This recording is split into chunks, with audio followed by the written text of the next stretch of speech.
자, 그럼 이제 오늘의 마지막 오래 기다리셨습니다. 제3발표로 강원대학교 국어국문학과의 정윤선 교수를 모시고 내암 최자의 학문 강학 활동과 산문 창작 양상이라는 주제 발표를 함께했습니다. 교수님은 고려대학교 대학원에서 박사학위를 마치고 고려대학교 민족문화연구원 연구원을 거쳐서 현재 강원대학교 국어국문학과에 재직하고 계십니다. 부탁드립니다.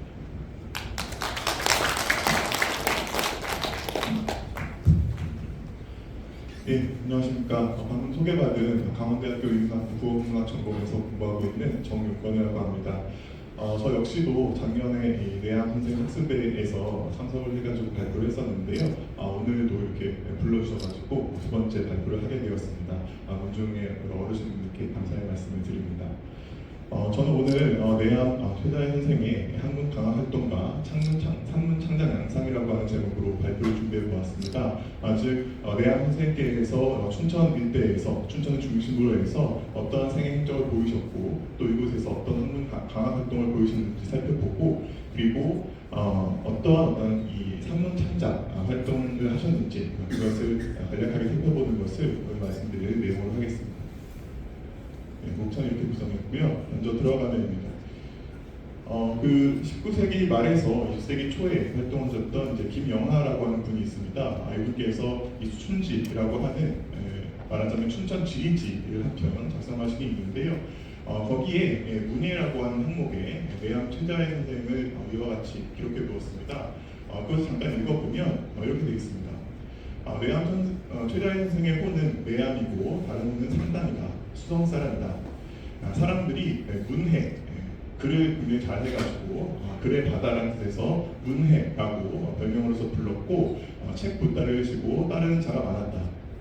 그리고 초당에 인원을 다 수용하지 못할 정도로 사람이 많아서 해마다 그 강학 공간을 증축하였다. 이렇게 되어 있습니다. 그래서 그리하여 최공자, 별명이 이제 공자라고 이름이 붙었다고 합니다. 그래서 최공자라고 불렸고 그 제자들은 이 안자 역시도 이제 공자의 유명한 제자 중에 한 명이고 또 증자 역시도 유명한 제자 중에 한 명인데 본인이 이제 최공자라고 하는 별칭으로서 불렸고 그 제자들, 수제자들은 안자나 증자라고 하는 별칭으로 불리기까지 하였다. 이렇게 적혀 있습니다. 즉 이런 기록을 보게 되면 이 내암 선생께서 이 문해라고 하는 그런 별칭으로 불릴 정도로 굉장히 학문적 역량이 높아서 주변에서 배우고자 하는 사람이 많았고 또 여러 시서, 경전을 재해석한 그런 어떤 면모를 보이기도 했다고 이야기를 하고 있습니다. 그래서 당시에 이 춘천 일대에서 최공자라고 하는 이런 큰 이름으로 걸어질 정도로 두루 존중되었다 이렇게 이야기가 되고 있습니다. 이것은 당시 내암 선생께서 지녔던 경학적 역량과 어떤 지역사회에서의 어떤 명성, 위상을 살필 수 있게 하는 대목이라고 말씀드릴 수 있겠습니다. 바로 이런 면모를 지니고 있었기 때문에 근래에 내암 선생에 대한 이 학문 세계를 조명하고자 하는 작업들이 점차적으로 수행이 되고 있습니다. 그래서 초기에는 주로 이제 아까 이전 발표에서 안재현 선생께서 말씀해 주셨지만 경학 관련된 저술이 굉장히 많이 남아있기 때문에 이 경학 분야에 대한 성취가 굉장히 많이 논의되었습니다. 그래서 내암 선생과 그가 남긴 방대한 저술들을 새로이 소개하고 그리고 주요 경전에 대한 학문 성취들, 의의들이 깊이 있게 눈에 잴 수가 있었습니다. 그래서 이제 이 작년에 계속 얘기가 됐습니다만 2024년에 수성 출시 강의가 춘천이라고 하는 제목 하에 내암 선생을 대상으로 한 단독 학술대회가 처음으로 개최될 수가 있었습니다. 그래서 이것을 통해서 아까 앞에도 발표가 나왔지만 초상화라든지 가문소장 보문서 현황 같은 것들이 다양하게 밝혀질 수가 있었습니다. 그래서 이것을 기반으로 해가지고 향후에 내암 선생 그리고 수성출시 문중 자료에 대한 정리, 번역, 연구 그리고 대중 소개 작업이 아마 순차적으로 계속해서 이루어지지 않을까 기대해 봅니다. 그래서 이와 같이 고조된 근간의 관심을 인식하기 위해서 저는 이 춘천을 중심으로 전개되었던 내암 선생의 생애 그리고 학문 강학 활동을 간략하게 말씀드려보고요. 그리고 이제 그 과정에서 창작되었던 산문 현황과 주요 작품을 몇 개 소개해드리고자 합니다. 내암 선생은 풍부한 양의 경학 관련 저술을 남기고 있어서 기본적으로 학자로서의 면모를 강하게 띠는 분이지만 한편으로는 그의 문집 내재 유고라고 하는 문집을 보게 되면 거의 수백여 편에 달하는 시문 작품도 함께 전하고 있습니다. 그래서 이 문인으로서의 면모 역시 주목해 볼 만하다라고 생각이 드는데요. 그렇기에 이 내암 선생님께서 이 학적으로 완성이 발달하던 시기에 지은 이 산문 작품군의 일단을 한번 소개해 드려보고자 합니다. 그래서 내암 선생에 대한 시야를 학자, 학인의 면모뿐만이 아니고 이런 문학의 방면으로도 넓혀나갈 필요가 있다라고 하는 점을 말씀드려보고자 합니다. 두 번째, 내암 선생의 생애 흔적과 학문 강학 활동에 대한 내용입니다. 다들 아시는 것처럼 내암 선생님께서는 춘천 서면 일대에서 활동하시면서 지역의 학술, 문화 증진과 포항 양성에 기여하신 분입니다. 내암 선생의 가계 매력에 대해서는 앞선 한임희쌤의 발표에서 상세하게 다루어진 바 있기 때문에 이 부분은 생략하도록 하겠고요. 내암 선생 얘기로 바로 넘어가도록 하겠습니다. 내암 선생께서는 1838년 최혜범과 진선통시 사이에서 태어나셨습니다. 그래서 출생지는 춘천부 서상면 판미부제라고 유사의 연보에 기록되어 있는데요. 현재의 이 춘천 서면 서상리 일대라고 알려져 있습니다. 그래서 이 수정특시 새거지였던 춘천에서 이 내암 선생께서 태어나셨던 만큼 내암 선생의 이 전반적인 생애 활동은 이곳을 중심으로 하여서 이루어졌다라고 말씀을 드릴 수가 있겠습니다. 그래서 학문을 연마하고 또 강학을 통해서 제자들 양성하고 또 교육하고 유람하였던 그런 자취들이 대부분 그런 춘천이나 혹은 경기도 일대에 남아 있습니다. 그렇다면 그가 이곳에서 수행했던 구체적인 방학이나 학문 양상은 어떻게 했는지 그것은 이 시기 및 공간에 따라서 크게 네 시기로 나눠볼 수 있습니다. 바로 청년기, 장년기, 중년기, 노년기의 네 부분인데요. 여기에 대해서는 최대한 간략하게 정리해서 말씀드리도록 하겠습니다. 먼저 청년기인데요. 25살 때부터 32살 때, 32세 때까지의 시기입니다. 이것은 이 원통산 서재 강학기라고 명명할 수가 있을 것인데요. 현존 자료로서 확인할 수 있는 이 내암 선생의 가장 이른 시기의 학문 기록은 20대 후반부터 30대 초반까지 이 원통산에서 행하였던 학문 강학 활동입니다. 원통산은 현재 이 서면 서상리에 위치한 이 가덕산의 2층이라고 알려져 있습니다. 연보에 따르면 내암 선생은 16세 때 도회시에 응시했고 21세 때 향시에 응시했다고 합니다.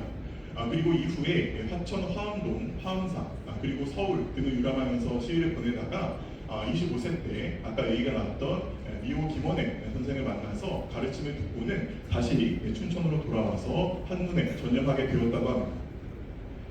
이때 돌아와서 바로 자신의 산산이 있는 이 원통산에 이 사형 사무실의 서재를 지어가지고 강학 공간을 조성하고 제자들을 받아들이기 시작하였다라고 되어 있습니다. 그래서 이 시기에는 이 친족이나 인척, 지역 인사들이 제자로서 많이 들어왔다고 하는데요. 이런 강학 활동이 점차 이 지역 사회에 알려지게 되면서 그에게 배우기를 희망하는 사람들도 점차 증가했다고 합니다. 굉장히 20, 30대의 젊은 나이임에도 불구하고 이미 제자들을 많이 받아들인 것이죠. 그래서 27살 때에는 이 기존 건물만으로는 인원 수용이 불가해가지고 서재를 증축하고 강교를 새로 마련해서 좀 더 체계성을 더하였다라고 하는 기록이 되어 있습니다. 그래서 이 문집에 남아있는 내암 선생의 이 상제 일규라고 하는 강학 규칙이라고 할 수 있겠는데 이것을 보게 되면 굉장히 이 공부와 일상 방식의 전반을 꼼꼼하게 규정하고 있고 또 각자의 엄격한 자기 수양 그리고 학문 정준을 유도하고자 하는 그런 모습을 확인할 수가 있습니다. 자, 그래서 이렇게 체계적이고도 엄정한 서당 운영을 해가지고 원통산 서재에서는 이 날이 갈수록 점점 이 규모가 확대되어가지고 수년 후에는 배우러 오는 자가 수백인에 달하였다고 되어 있습니다. 그리고 그 가운데는 학문과 문예로서 주목할 만한 성취를 보인 인물들도 다수 배출되었습니다. 그리고 두 번째 장년기입니다. 장년기는 이 금광리 용산서재 강학기라고 명명할 수가 있는데요. 이 원통산 서재에서 강학 활동을 하다가 이제 이 강학 공간을 다른 곳으로 옮기게 됩니다. 바로 33세가 되던 해에 양화천에서 이 금광리로 이주하여가지고 지금의 이제 신부급 한창리 일대라고 추정이 됩니다. 이곳으로 이주해가지고 서실을 마련하고 수학했는데 이때에도 수십 명의 제자가 따라와서 그와 함께 생활하며 공부를 했다고 합니다. 그리고 연보에 따르면 이제 용암이라고 하는 이 말을 처음 이제 사용하게 되었다라고 하는데요. 당시에 이 어떤 방해인이 찾아와서 내암 선생을 만나보고는 그의 덕이 용과 같다라고 해서 이 용암이라고 하는 글자를 현에게 써주고 떠나기 때문에 이때부터 용암 선생이라고 불리고 그 호도 용암이라고 하는 것을 썼다라고 합니다. 이 금강리 용암 서재는 아까 말씀드렸던 이 청년기 원통산 서재에 비해서는 큰 규모까지는 아니었지만 그래도 내암 현생의 은인 집단의 저변을 보다 견고히 다져나갈 수 있도록 한 공간이라고 하는 점에서 의미가 있다고 볼 수가 있을 것 같습니다. 자, 그리고 세 번째로서 중년기에 해당하는 시기인데요. 바로 이 화학산 5주 내암 서재 강화기입니다. 36세 되시던 해인 1733년에 내암 선생께서는 부친상을 당하셨는데 이 3년상을 마친 다음에 화학산 5주라고 하는 곳에 새롭게 강학 공간을 마련하셨다고 합니다. 당시 이제 이 1777년에 이곳 5주 언덕에 자리를 잡고서 그 이름을 와룡이라고 했는데 그 명칭을 와룡이라고 했던 것은 내암 선생께서 평소에 이 제갈량의 면모를 흠모하고 있었기 때문이라고 알려져 있습니다. 자, 그리고 본인의 서신편액을 내암으로 삼게 되었는데 지금 이제 뭐 내재나 내암이라고 우리가 최자 현생을 일컫는 것은 바로 이때부터입니다. 그래서 이 내자가 이제 이의 내자인데 이게 발음이 인내한 이 내자와 같기 때문에 아마 이제 이렇게 붙인 것 같습니다. 즉 말이 많은 것, 즉 다언이 자신의 평생 과실이었음을 반성하면서 언행을 조금 더 이제 신중히 하겠다라고 하는 다짐의 뜻을 담고자 내암이라고 하는 호를 스스로 삼으셨다라고 이야기가 되고 있습니다. 그리고 한편으로 이런 내암 소재뿐만이 아니라 이 시기에는 주변의 여러 공간들을 방문해서 다양한 강학 활동을 벌이셨던 것으로 보이는데요. 그 중 하나가 도포서원입니다. 도포서원은 아까 소개가 되었던 문암서원과 병칭되는 춘천의 굉장히 중요한 서원 중에 하나였는데요. 아까 그 문중 평산시 문중도 오시고 또 이제 선산 김씨 문중도 오셨다고 얘기 들었는데 고려 교육공신인 신순경 그리고 신흥 선생과 그리고 부정 김경리 선생을 배양하고 있는 그런 공간이었습니다.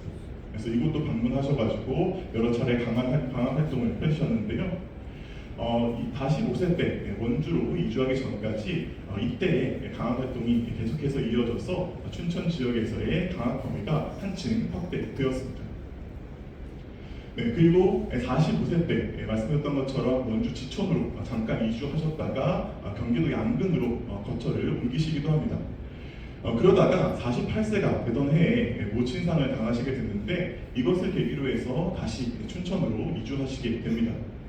그리고서 3년상을 마친 다음에 화학산 5주 서재가 있던 옛 공간에 다시 터를 잡고서 마지막 노년기에 강학 활동을 수행하게 되는데요. 이때 용암 서재를 짓고서 학문 교육 활동을 하게 되고 당시 율곡 선생의 은병학교를 표준으로 삼아서 생활하였다라고 기록이 되어 있습니다. 그래서 이렇게 노년에 강학 공간이 새롭게 마련되고 또 학문 규정이 체계를 갖추게 됨에 따라서 모여든 후학들의 수 그리고 이들이 이룬 문학적 성취가 과거 원통산 강학 시기 즉 청년기의 강학 시기의 규모에 견줄 정도로 굉장히 큰 규모를 이루었다고 되어 있습니다. 그래서 내암 선생께서는 세상을 떠날 때까지 강학 활동을 이어나가는 것으로 되어 있습니다. 그래서 이처럼 춘천에서 30년 가까이 학문 강학 활동을 수행하셔가지고 적지 않은 학적 성취를 이루셨다라고 합니다. 그래서 방금 전 발표에서 소개되었던 다양한 저술 같은 것들이 바로 이 시기에 이제 기초가 닦여졌고 이후에 제자들에 의해서 그 자료들이 정리가 되게 됩니다. 그래서 바로 이러한 어떤 학적 어떤 성취를 보였기 때문에 사후에 연정이라고 하는 사식을 받게 된 것이고요. 한편으로는 은인 집단 역시도 굉장히 크게 형성될 수가 있었던 것으로 보입니다. 자, 그리고 세 번째로 내암 선생께서 지었던 주요 산문 작품에 대해서 간략하게만 소개해드리고자 하는데요. 이 내암 선생께서는 이 춘천 일대에 여러 차례 강학 공간을 마련해서 후원을 양성했고 또 자신의 학문을 연마했습니다. 그런 만큼 현재 남아있는 그의 산문 작품 역시도 춘천 지역에서 교육과 수양에 전념하던 시절에 창작하신 것들이 다수를 차지하고 있습니다. 이 내암 선생의 문집이 내재유고라고 하는 것이 두 권 산책으로 현재 남아 있는데요. 천지 산책으로 구성되어 있습니다. 그 중에서도 산문은 지와 인 두 책의 문체와 연도별로 수록이 되어 있는데요. 거의 이제 문집의 절반 정도가 산문에 해당하는 것이라고 말씀드릴 수가 있겠습니다. 근데 그 중에서 이 서가문만 해도 수십 편에 달하거든요. 근데 이 서가문을 제외한 작품들을 오늘 이제 간단하게 소개해 드리자면 총 28편의 작품들을 말씀드릴 수가 있을 것 같습니다. 이 문체들을 보게 되면 잠이라든지 설이라든지 요지명, 행장, 정문 같이 굉장히 다양한 문체들이 함께 수록되어 있는 것을 볼 수 있는데요. 이들은 대부분 내암 선생이 춘천에서 교육 학문 활동을 수행하고 있을 때 지어진 작품들입니다. 그래서 작품들 하나하나를 뜯어보면 저마다 이제 고유의 창작 배경, 맥락을 지니고 있고 또 그 내용도 음미해 볼만한 부분이 적지 않은데요. 그 중에서도 오늘은 시간 제한적이니까 보다 이제 특징적인 것이라고 여겨졌던 작품군 두 가지만 말씀드리고 마치도록 하겠습니다. 먼저 말씀드릴 것은 이 수신과 건계를 주제로 한 작품들인데요. 내암 선생은 이 춘천에 지내시면서 학문, 후학 양성에 전념하셨던 분입니다. 그렇기 때문에 그런 어떤 활동들과 결을 함께하는 작품들을 일정하게 지어 남겼는데요. 대표적으로 이제 잠 작품을 말씀드릴 수가 있습니다. 즉 25살 때 연도가 잘못됐는데 25살 때 지었던 석인참이라고 하는 작품이 가장 먼저 산문 중에서도 보이게 됩니다. 이것은 내암 선생께서 춘천 원통산에 처음 서재를 열어서 제자를 받아들일 때 이때 강학을 시작하면서 지은 잠인 것으로 추정이 됩니다. 그래서 내용을 보면 어엿한 이제 성인으로서 성장해가지고 이제 학자로서 본격적으로 활동을 하게 된 거죠. 그래서 강학 공간을 열고 그리고 학문에 몰두하기 시작한 자신에 대한 권계의 의미를 담은 작품인데요. 온전한 성인이 된 만큼 어떤 마음가짐으로 생활해 나가는 것이 옳은지 이런 것을 이야기하고 있고 또 한편으로는 언사의 신중함에 대해서 이야기하고 있는 부분이 특징적입니다. 그래서 이런 내용들을 강조하고 있는데요. 이 밖에도 다양한 작품들을 지어가지고 유자로서의 삶의 태도와 학적 이치를 설파하고 있습니다. 그래서 이와 같은 작품들을 통해서 자기 자신과 주변 학인들에게 유자로서 지켜야 나가야 할 모습이 무엇인지 이런 것을 반복적으로 주지시키고 있습니다. 자, 그리고 두 번째 작품들로서 효자, 연료에 대한 훈양이라고 하는 주제를 담고 있는 그런 작품들을 볼 수가 있습니다. 이 문집에는 열구, 유인, 강식, 요지명이나 정문 같은 산문 작품들이 일정하게 전하고 있는데요.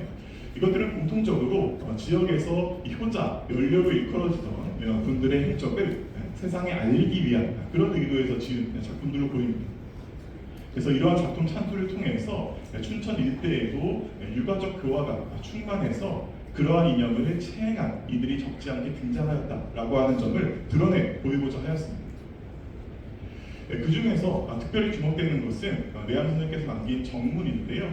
정문이라고 하는 것은 이 하급 관청이나 백성들이 상부 기관에 어떤 조치를 청하고자 지어 올리는 격식을 갖춘 글이라고 말씀드릴 수가 있겠습니다. 즉 상부에 올리는 어떤 한원서 비슷한 거라고 말씀드릴 수가 있는데요.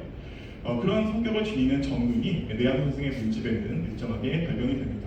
효자와 연료를 대상으로 해가지고 이들이 춘천 일대에서 어떠한 모범적인 행실을 보여서 이들에게 이제 이 정려라고 하는 국가의 어떤 포장을 내려달라라고 하는 그런 내용들을 언급한 글입니다. 근데 이것은 본인이 이제 작성한 것이지만 백성이나 지역사회 유림을 대신해서 지어준 글들입니다. 즉 대작이라고 하는 것이죠. 대다사작이라고 해가지고 성비들을 대신해서 지어준 것입니다. 그래서 이런 것들을 보면 내암 선생께서 지역사회의 어떤 공적 여론을 대변해주는 그런 역할을 수행하기도 하였다라고 하는 것을 확인할 수가 있습니다. 그래서 대표적으로 이제 유효자, 유관념이라고 하는 분의 효행을 언급하면서 여기에 대해서 이제 정렬 내리기를 청하는 정문을 올린 것도 확인할 수가 있고요.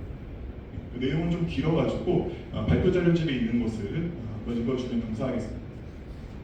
그리고 유인 박씨, 이분은 이제 아마 수성칠시 가문에 시집 오신 그런 분인 걸로 알고 있는데요. 유인 박씨의 열행에 대해서 이분이 얼마나 절이 있는 그 연료로서의 어떤 삶을 사셨는지에 대한 것들을 기록한 글입니다. 그래서 이것들 두 차례나 올려가지고 이 박 씨에 대해서 정렬을 내려주기를 청하는 그런 내용을 갖고 있습니다. 네, 그래서 내암 선생께서는 지역사회에서 이 삼각 윤리에 부합하는 현실을 남긴 인물들을 선별해서 편향하셨습니다. 그래서 춘천에도 유가족 교화가 두루 미쳤음을 드러내 보이고 지역 백성들이 이러한 사례를 보고서 자연스럽게 흥미될 수 있기를 기도하였습니다. 그리고 지역 사회에서의 공의를 대변하는 그런 역할도 수행하셨던 것으로 보입니다. 그래서 내암 선생께서 수행하셨던 다양한 활동들은 실제 경학적인 저술이나 실제 교육 활동 이런 것을 통해서만 이루어진 것이 아니고 이와 같은 어떤 작품 창작, 시문 작품 창작 같은 활동을 통해서도 직간접적인 방식으로 수행되었던 것으로 볼 수가 있겠습니다. 바로 이것이 내암 선생의 어떤 경학적인 성취뿐만이 아니고 그가 공고히 구축해 두었던 문학 세계, 문학 작품들 역시도 보다 깊이 있게 공부하고 또 번역해 나가고 정리해 나갈 필요가 있는 이유라고 말씀드릴 수가 있을 것 같습니다. 네, 그래서 이것으로 제가 준비한 발표를 마치도록 하겠습니다. 네, 긴 발표를 주셔서 감사합니다.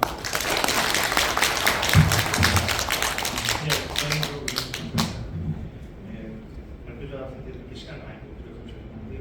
이상으로 네 분을 통해서 기조 발표와 주제 발표 세 가지의 주제 발표 모두 마치고